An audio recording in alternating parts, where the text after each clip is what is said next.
ජෙසිපීටයි අදහසිත අපේ වහන්සේගේ වචනය ඔබ වෙතට ගෙනෙනවා.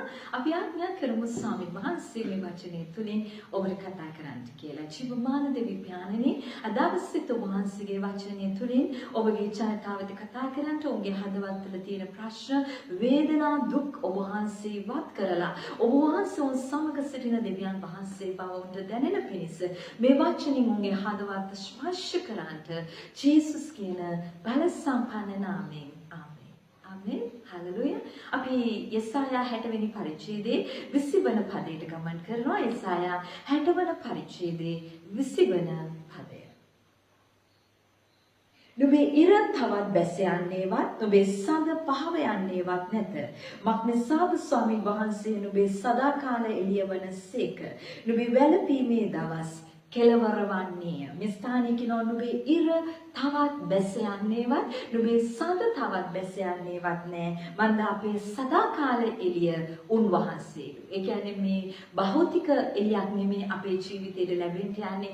දෙවියන් වහන්සේගේ ආලෝකය අපේ ජීවිතේට එන බව මේ වචනෙන් කතා කරනවා. ඒ වගේම උන්වහන්සේ මේ ස්ථානයේ කියනවා නුඹේ වැළපීමේ දවස් කෙලවර වෙන්න යනවා කියලා. අපේ ජීවිතේ තියෙන දුක්, කඳුළු, වේදනා උන්වහන්සේ පිසදමලා අපිට සහනය දෙන මාසයක් බවට මේ මාසයේ දෙවියන් වහන්සේ පරිවර්තනය කරන්නට යනවා. ආමේන්. ඔබ පසුගිය වේදනාකාරී වැළපීමේ මාවත් වලින් ගමන් කරා නම්, වැළපීමේ මිටියාවත් වලින් ගමන් කරා නම් උන්වහන්සේ ඔබව අද දවසේ වැළපීම නිමා කරලා ඔබ ප්‍රීතිමත් ස්ථානයකට දෙවියන් වහන්සේ උසවා තබන්නට යනවා. උන්වහන්සේ ඔබේ ජීවිතය ආශිර්වාද කරන්නට යනවා. යම් ප්‍රශ්න වලින්, වේදනා වලින් ඔබ සිරවී සිටියා නම් දෙවියන් වහන්සේ ඔබට ජයග්‍රහණය දෙන්න යනවා. අපි ස්වාමීන් වහන්සේගේ වචනේ උපත්ති 21 වෙනි පරිච්ඡේදයේ එවැනි ප්‍රශ්නයක සිරවී සිටිය කෙනෙක්ට දෙවියන් වහන්සේ උපකාර කළා වූ ආකාරය අපි උන්වහන්සේගේ වචනේ තුලින් අපි බලමු.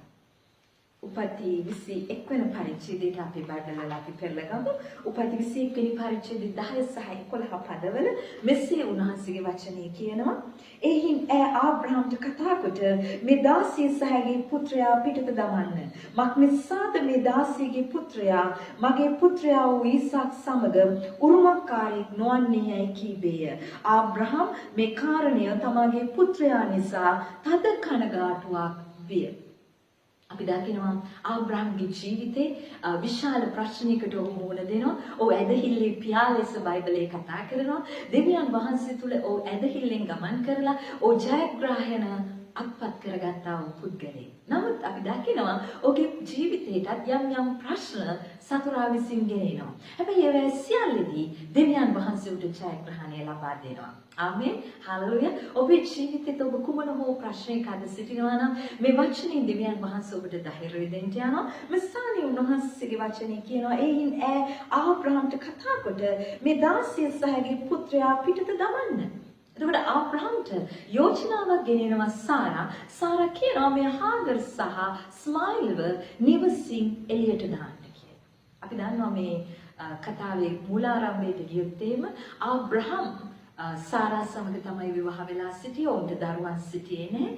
ඊට පස්සේ දෙවියන් වහන්සේ උන්ට කතා කරනවා දරුවෙක් දෙන්න කියලා. නමුත් අපි දකිනවා ඊට පස්සේ සාරා යෝජනාවක් ගෙනෙනවා. සමහර විට ඇයගේ කුස මැරී තිබෙන නිසා, ඒ වයසට ගිහින් තිබෙන නිසා හාගර් තුලින් ඔවුන්ට දරුවෙක් ලැබෙයි කියලා. ඒ නිසා තමයි හාගර් තුලින් ඔවුන්ට දරුවෙක් ලැබෙන්නට යන්නේ. නමුත් අපි දකිනවා හාගර්ට මේ දරුවා ලැබෙන්න ඉන්නකොට සාරා සහ හාගර් අතර ප්‍රශ්නයක් ඇති වෙනවා. ඊට පස්සේ හාගර් නිවසින් පලා යනවා. නමුත් ඒ අවස්ථාවේ ස්වාමීන් වහන්සේගේ දූතෙක් ඔහු කතා කරලා නැවත ඇය පිටත් ආව නිවසට ගමන් කරන්න කියලා ඇයට ප්‍රකාශ කරනවා. ඊට පස්සේ අපි දකිනවා සාරාත් ගර්භණීව ඊසාක මේ පොළවට බිහි කරනවා. ඊට පස්සේ හාගර්ගේ පුත්‍රයාත් ඒ කියන්නේ ස්මයිලුත් සාරාගේ පුත්‍රයා වන ඊසාකුත් අතර නිවසේදී ගැටුම් ඇති වෙනවා. සාරා මොනවද කියන්නේ? හාගර්වයි දරුවවයි නිවසින් එළියට දාන්න යන අනකර. ඒ අවස්ථාවේ ඇත්තටම ආබ්‍රහම් දුකටපත් වෙනවා. මොකද ඒ දරුවන් දෙදෙනාගේම පියා ආබ්‍රහම් නිසා. 11 වෙනි පදේ කියනවා ආබ්‍රහම්ට මේ කාරණය තමාගේ පුත්‍රයා නිසා තද කනගාටුවක් ඇති විය. තද කනගාටුව කියන්නේ විශාල දුක, විශාල වේදනාවකට ආබ්‍රහම් පත් වෙනවා. ඔබේ ජීවිතේ ඔබේ පවුල තුල යම් ප්‍රශ්නයක ඔබ මුහුණ දෙනවා නම් ඔබ ඒ ගැන දුකට වේදනාවටපත් වෙලා සිටිනවා නම් මේ මොහොතේ ජීවමාන දෙවියන් වහන්සේ අද ඔබට උත්තර දෙන්නට යනවා. ආමේන්. හලෙලූයා. මේ ස්ථානය කියන්නේ ඒකයි. උන්වහන්සේ මේ ස්ථානය කියනවා ආබ්‍රහම් තමගේ පුත්‍රයා නිසා තද කනගාටුවකට පත්විය 12 වෙනි පදය. එවිට දෙවියන් වහන්සේ ළමයා නිසා ඔබේ දාසිය නිසා කනගාටු නොවන්න. ආමේන්. සාරා නුඹට කියන සියල්ල ගැන ඇගේ හඬට කන් දෙන්න. මක්නිසාද නුඹේ වංශය කියවෙන්නේ ඊසාගෙන්ය.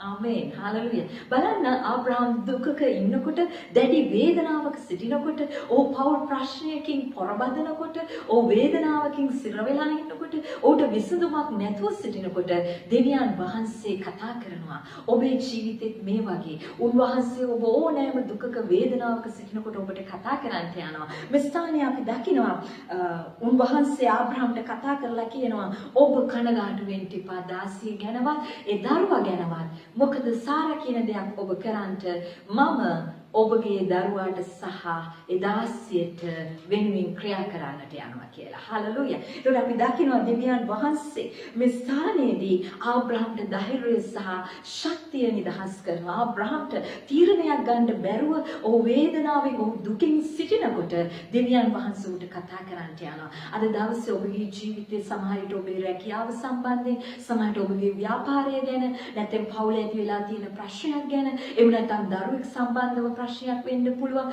සමහරවිට ඔබේ දරුවෙක් යම් මත්ද්‍රව්‍යයකට ඇබ්බැහි වෙලා ඒ ගැන ඔවුන්ව නිදහස් කරගන්න බැරුව ඔබ වේදනාවෙන් සිටිනවා වෙන්න පුළුවන්. නැත්නම් දරුවෙක් වැරදි මාර්ගයක ගිහිල්ලා ඇති. එහෙම නැත්නම් ඔබට දරුවෙක් නැති නිසා ඔබ වේදනාවෙන් සිටින මවෙක් වෙන්න ඇති. හැබැයි අද දවසේ උන්වහන්සේ ඔබේ කඳුළු පිස දමන්නට යනවා. ආමේන්. හලෙලූයා. මම උන්වහන්සේගේ වචනේ මේ ස්ථානයේ කියනවා ආබ්‍රහම්ට කතා කළා ඔබ කනගාටු නොවන්න. අපි ඉස්සෙල්ලා බැලුවා එසායා 60 වෙනි පරිච්ඡේදයේ 20 වෙනි පදෙත් උන්වහන්සේ කියනවා සදාකාලෙටම උන්වහන්සේ අපේ දැස් වලින් කඳුළු පිසදමට බලවන්ත දෙවියන් වහන්සේ. උන්වහන්සේ විශ්වයේ මෞකාර දෙවියන් වහන්සේ ලෙස ඔබ මගේ දුක වේදනාව හඳුනන දෙවියන් වහන්සේ උන්වහන්සේ. ඒකයි උන්වහන්සේ මිනිසෙක් ලෙස මේ පොළවට ඇවිල්ලා ඔබ මම විඳිය යුතු හැම වේදනාවක් උන්වහන්සේ කුරුසිදී දරාගත්තා. ඔබ මම යන්න ඕනේ හැම හිඟකමකම, හැම පීඩනයකම, හැම කඳුලකම උන්වහන්සේ ඔබත් මාත් වෙනුවෙන් ගමන් කළා.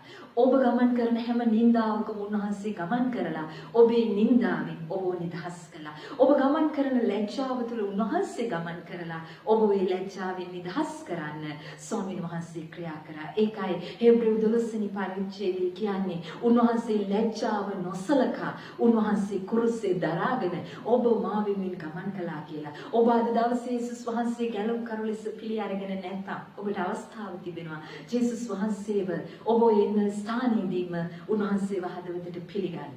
උන්වහන්සේ ඔබ වෙනුවෙන් කුරුසපත් වූ බවත්, ඔබ වෙනුවෙන් උන්වහන්සේ මරණයටපත් වූ බවත්, උන්වහන්සේ දින 3කින් මළුන්ගෙන් නැගිටලා ඔබ ඉන්න ස්ථානයේ දැන් උන්වහන්සේ ජීවමානව වැඩ වාසය කරන බවත් ඔබ විශ්වාස කරන්න. උන්වහන්සේට කියන්න ස්වාමීනි මම ඉන්න මේ ප්‍රශ්නේ, මේ වේදනාවේ මාව නිදහස් කරන්න. මට උපකාර කරන්න. ආබ්‍රහම්ට මේ ජීවමාන දෙවියන් වහන්සේ උපකාර කරනවා. ඔහුගේ හදවතේ තිබුණු ඒ ප්‍රශ්නයට දෙවියන් වහන්සේ උත්තර දෙනවා. ඔහු කොයි බිරිඳගේ පැත්ත ගන්නද කියලා හිතා ගන්න බැරුව ඉන්න විට, ඒ වගේම ඔහු කුමන තත්වයකට වැටෙයිද කියලා බයෙන් සිටින විට, කොයි දරුවව තෝරගන්නද කියලා ඔහුට හිතා ගන්න බැරි අවස්ථාවක දෙවියන් වහන්සේ උට කතා කරලා කියනවා ඔබ බය නැතුව මේ තීරණය ගන්න, මම ඔබ සමග සිටින්නට යනවා කියලා. අපි බලමු ස්වාමීන් වහන්සේගේ වචනේ 13 වන පදයේ සිට පල්ලෙහාට දාසීගේ පුත්‍රයා නුඹේ බීජය බැවින් ඔහුගෙන්ද ජාතියක් කරන්නෙමි ආබ්‍රහම්ට කිස්සේක. ආබ්‍රහම් අලුයම නැගිට රොටි සහ වතුර භාජනයකුත් ගෙන හාගර්ගේ කරේ තබා දරුවාද ඈට දී ඈ යන්න හැරියේය. ඈ පිටත්ව ගොස් බෙර්ෂෙබා නම් වනේ මම්මුලා වූවාය. භාජනයේ වතුර ඉවර විය. ඈ දරුවා පඳුරක් යට තබා ගොස් ඔහු ඉදිරියෙන් ඈත්ව දුනු සැරයක් පමණ දුරින් හිඳගත්තාය. මක්නිසාද දරුවාගේ මරණය මට නොපෙනේවායි ඈ කීවාය. ඈ ඔහුට ඉදිරිපිට හිඳගෙන ශබ්ද නගා හැඬුවාය. අපි දකිනවා හාගරව නිවසින් පිටත් කර හරිනවා ආබ්‍රහම්ට දෙවියන් වහන්සේ කියනවා කතා කරලා ඔබ බය වෙන්න එපා. ඔහු දාසියගේ පුත්‍රයා වුණත් ඔහු ඇවිල්ලා කුළුදුල් පුත්‍රයා නිසා ඒ බයිබලයේ කතා කරනවා කුළුදුල් පුත්‍රයෙක්ට වෙන් කළ ආශිර්වාද. ඒ නිසා කුළුදුලාගේ සියලු ආශිර්වාද ස්මයිල්ට හිමි වෙන බව. ඒ නිසා බය නැතුව ඔහු නිවසින් පිට කර අරින්න මන්ද ඔහුට අවශ්‍ය රැකවරණයක්, ඔහුට අවශ්‍ය පෝෂණයක් දෙවියන් වහන්සේ දෙන්න යනවා කියලා දෙවියන් වහන්සේ ආබ්‍රහම්ට කතා කරනවා. ආබ්‍රහම් මොනවද කරන්නේ? උදෑසනම නැගිටලා වතුර සහ රොටි කඩක් හදලා හාගර්ගේ කරේ තබලා ඇව නිවසින් පිටත් කර හරිනවා. ඊට පස්සේ අපි දකිනවා වාචනේ 16 වෙනි පදයට ගමන් කරනකොට අපි දකිනවා වාචනේ වතුර ඉවර විය දරුවා පඳුරක් යට තබා ගොස් ඔහු ඉදිරියෙන් ඈත්ව දුනු සැරයක් පමණ දුරින් හිඳගත්තාය. මක්නිසාද දරුවාගේ මරණය මට නොපෙනේවායි ඈ කීවාය.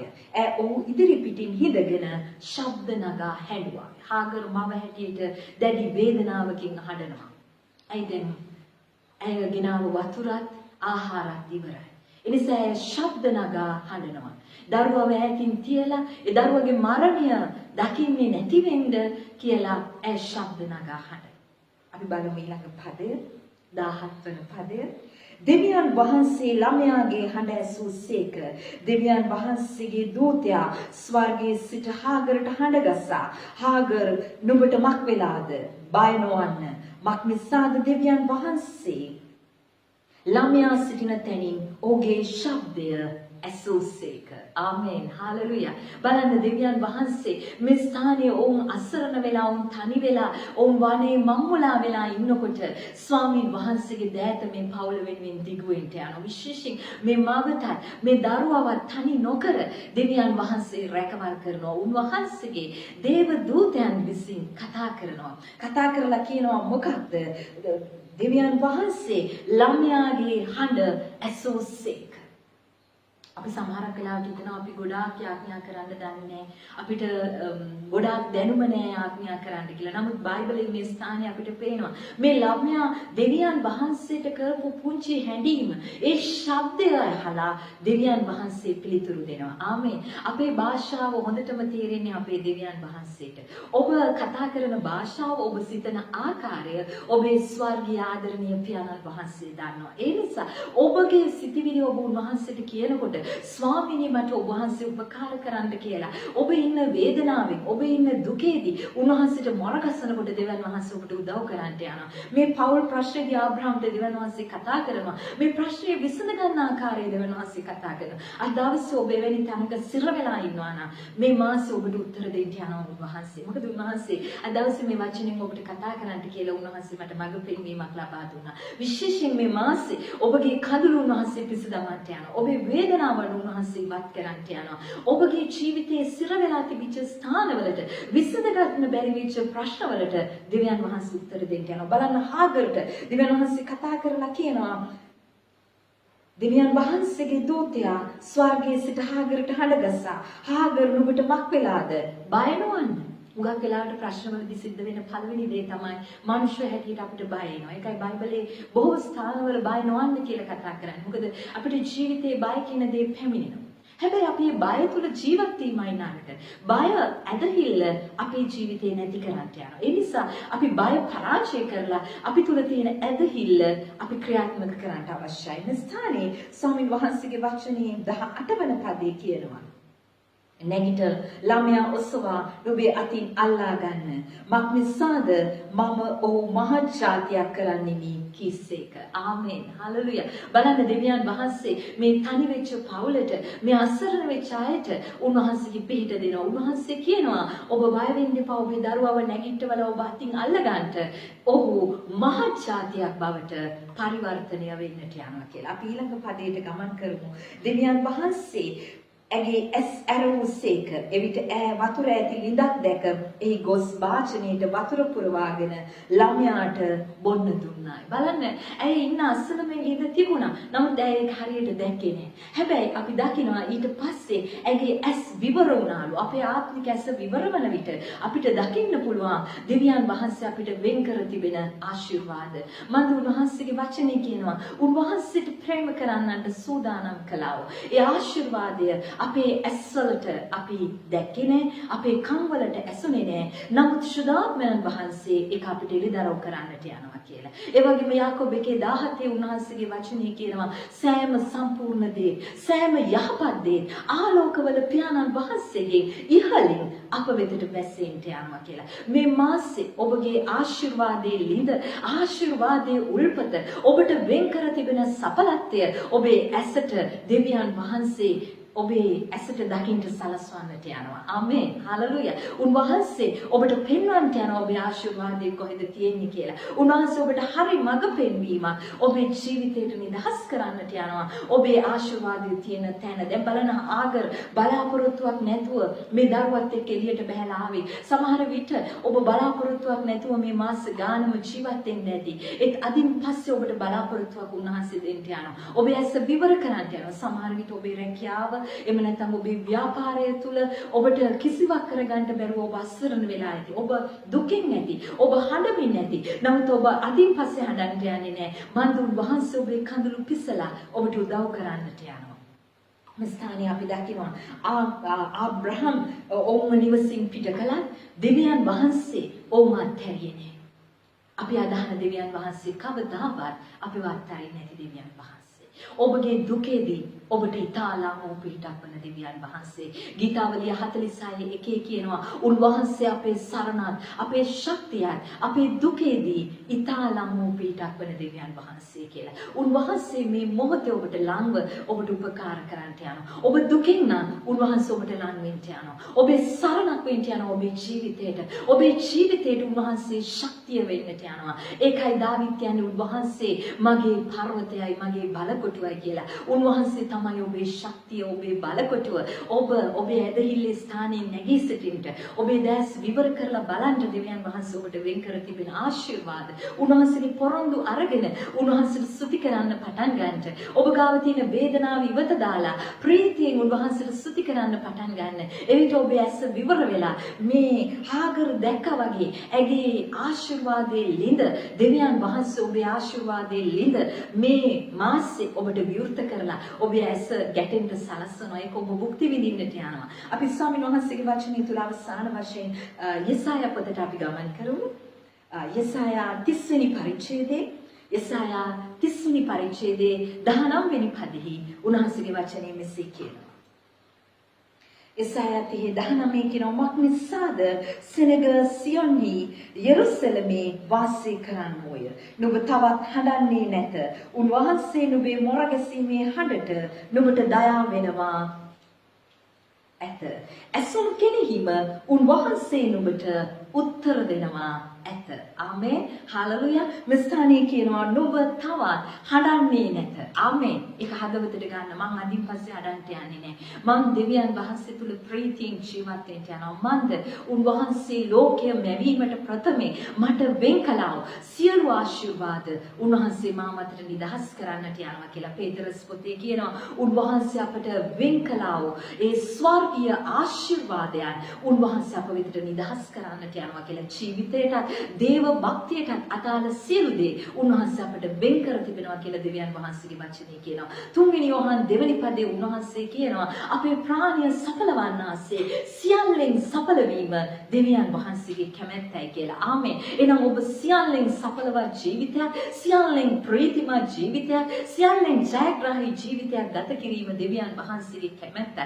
යක්ෂයා ඔබට ගේන සිටිවිලි ඔබ පරාජය කරලා මේ යෙසායා 30 වෙනි පරිච්ඡේදයේ 19 වෙනි පදේ උන්වහන්සේ කතා කරන දේ ඔබ තදින් මේ මාසේ අල්ලගන්න මේ ස්ථානයේ කියනවා නුඹ තවත් හදන්නේ නැත උන්වහන්සේ නුඹේ මොරගැසීමේ හඬට නුඹට දයා වෙනවා ඇත ඔබ යාඥාවලට මේ මාසේ දෙවියන් වහන්සේ උත්තර දෙන්න යනවලු ආමේන් හාලෙලූයා ඔබ ඒකත්පත් කරගන්නට උන්වහන්සේ ඔබට වෙන් කර තිබෙන ඒ සියලු ආශිර්වාද ඒ යාඥාවෙන් ඔබ නිදහස් කරගත්ත දේවල් ඔබ වෙතට උන්වහන්සේ මුදා හරින්නට යනවා ඒ වගේ මෙතන කියනවා ඇසුරු කිරීම උන්වහන්සේ නුඹට උත්තර දෙනවා ඇත ආමේන් බයිබලයේ කියනවා උන්වහන්සේගේ ගිනි දැලුමෙන් ඇස් පොළව මුළුල්ලේ ඔබ ඇවිදිනවා කියලා කාට උපකාර කරන්නද කියලා හාගරට පිහිටු දෙවියන් වහන්සේ අද දවසේ ඔබට පිහිට වෙන්න අද දවසේ ඔබේ ජීවිතය අවශ්‍යතා සපයන්න ඔබ කුමන ප්‍රශ්නයක හිටියත් දෙවියන් වහන්සේ ඔබට අතගසන්න යනවා සමහර විට ඔබ පෞල් ප්‍රශ්නයක ඇති ආබ්‍රහම් වගේ විසඳ ගන්න බැරි ගැටලුවක ඇති ඔබ හිර වෙලා ඇති නැත්නම් ඔබේ ව්‍යාපාරයේ ප්‍රශ්නයක ඇති මුදල් ප්‍රශ්නයක ඇති ණය බරක ඇති නැත්නම් යම් නඩුවක ඔබ සිර වෙලා ඇති නැත්නම් ඔබේ ජීවිතය තුළ ඔබ අතුලාන්තර මනසින් ඔබ පොරබදින යම් ප්‍රශ්න ඇති ඔබ විතරක් තනියෙන් රාත්‍රියේ හඬන සිතන කල්පනා කරන කාරණා ඇති නමුත් සර්ව බලධාරී ජීවමාන දෙවියන් වහන්සේ යෙසායා 60 වෙනි පරිච්ඡේදයේ 20 වෙනි පදයෙන් කතා කළාසේ ඔබේ දැස් වලින් සදහට උන්වහන්සේ කඳුළු පිස දමන්නට යනවා. යෙසායා 60:20 උන්වහන්සේ කතා කළා වගේ උන්වහන්සේගේ තුල ඔබේ වැළපීමේ දවස් කෙලවර වෙන්න අවසන් වෙන්න යනවා. මේ මාසේ ජයග්‍රාහී මාසයක්. බොහෝ දේ භුක්ති විඳින, බොහෝ දේ අත්පත් කර ගන්නවා. බොහෝ ආශිර්වාද ඔබ වෙතට නිදහස් වන මාසයක්. උන්වහන්සේගේ ආශිර්වාදයේ පිරුණා වූ කූඩ ඔබ වෙතට දෙවියන් වහන්සේ නිදහස් කරන, ඔබටගේ වැසුණා වූ ආශිර්වාදයේ උල්පත් විවරවන, ඔබගේ දැක්කේ නැති ආශිර්වාද ඔබේ ඇස්වලට දකින්න සලස්වන මාසයක් බවට දෙවියන් වහන්සේ මේ මාසේ පත් කරගන්න. ආමේන් හාලෙලූයා දෙවියන් වහන්සේ ඔබ දිසා ක්‍රියා කරන්නට යනවා ඔබේ විශ්වාසයේ තදින් තියාගන්න උන්වහන්සේ ඔබ සමග සිටින්නට යනවා අපි ආඥා කරමු ඔබ යම් දුකක වේදනාවක හිටියා නම් දැන් දැස් වසාගෙන හාගර් දෙවියන් වහන්සේ ඉදිරියේ ඇය හඬන විට දෙවියන් වහන්සේ ඇගේ හැඬීමේ ශබ්දයට පවා කන් දුන්නා ඒ දරුවාගේ ඒ හැඬීමට ස්වාමීන් වහන්සේ කන් දුන්නා ඔබේ දරුවාගේ අවශ්‍යතාවයක ඔබ සිටිනවා නම් දෙවියන් වහන්සේක සපයන්නට ඔබගේ දරුවෙක් පාසල් දාන්න සමහර විට ඔබ බලාපොරොත්තු ඇති මේ වර්ෂයේ ඒ සඳහා අවශ්‍ය මාර්ග දෙවියන් වහන්සේ විවර කරයි ඒ වගේම ඔබේ දරුවන්ගේ අධ්‍යාපනය සඳහා අවශ්‍ය සියලු දේ ස්වාමීන් වහන්සේ සපයයි ඒ වගේම ඔබේ පවුලේ සියලු අවශ්‍යතා දෙවියන් වහන්සේ සපයමින් මේ මාසය ආශිර්වාද කරයි ඔබ දැත් උසවන්ට දෙවියන් වහන්සේ ඔබව ස්පර්ශ කරන්නට යනවා අපි ආඥා කරමු ජීවමාන දෙවියන් වහන්සේ ඔබ සහ ඔබේ පවුලට මේ මාසයේ විශේෂ ආශිර්වාද වලින් ආශිර්වාද කරන්නට යනවා ඔබේ හදවත විවෘත කරලා කියන්නේ ජේසුනි මට අතගසන්න මට අවශ්‍ය ආශිර්වාදයේ උල්පත විවර කරන්න මගේ ඇස්වලින් ඔබ වහන්සේ කඳුළු පිස දමලා මට ප්‍රීතිය සමාදානය දෙන්න ඒ ප්‍රීතියේ තෛලෙන් මගේ හදවත පුරවන්න කියලා ඔබ දනාසිකින් ඉල්ලන්න රකබෂන්තර ඕරිකමස්සිකලබකන්තර ප්‍රේමී ප්‍යාණනි ඔබ වහන්සේගේ හස්තය ඔබ වහන්සේගේ දරුවන් මත තබලා මේ මොහොතේ ස්වාමිනී මේ ලැබුව අලුත් මාසෙ උන් ආශිර්වාද කරන්ට ස්වාමිනී උන් යම් සිරවීමක යම් ස්වාමිනී පවුල් ප්‍රශ්නයක යම් දුකක යම් වේදනාවක සිටිනවාද ඒ නිදහස් කරන්ට එදා ආබ්‍රහම් තද කනගාටුවක සිටින විට ඔබ වහන්සේ ආබ්‍රහම්ට පිළිතුරු දුන් ජීවමාන දෙවියන් වහන්සේ ඔහුට කතා කළ දෙවියන් වහන්සේ දැන් මේ පණිවිඩය අසන දරුවන් කොහේ කුමන ස්ථානයක සිටියත් ඔබ වහන්සේ උන්ට කතා කරන්ට ඔවුන්ට නිවැරදි තීරණ ගැනීමේ ශක්තිය සුදාත්මිනී උන් මත නිදහස් කරන්ට ඔබගේ දේවානුභාවයේ බලය ඔබගේ ජීවිත මත නිදහස් කරලා ඔබ වහන්සේ මේ මාසයේ පුරා පිරුණා වූ ස්වාමීන් වහන්සේ කූඩ සහ ඔබ වහන්සේගේ විශේෂ දිය උල්පත් ඔවුන්ට විවර කරන්ට ඔබගේ ව්‍යාපාර ඔබගේ පවුල් ඔබගේ ආර්ථිකයන් ඔබ වහන්සේ ආශිර්වාද කරන්න රබකන්තර ඕ ශන්දරබකස්සි ඔබගේ සියලු අවශ්‍යතා ඔබ වහන්සේ ආශිර්වාද කරන්න සියලු සභා නායකින් ඔබ වහන්සේ ආශිර්වාද කරන්න විශේෂයෙන් ඔබ වහන්සේගේ ලේ රැකවරණයට මේ වචනය ඇසූ සෑම දරුවෙකුත් මමත් පාර වෙනවා ජේසුස් කියන බල සම්පන්න නාමයෙන්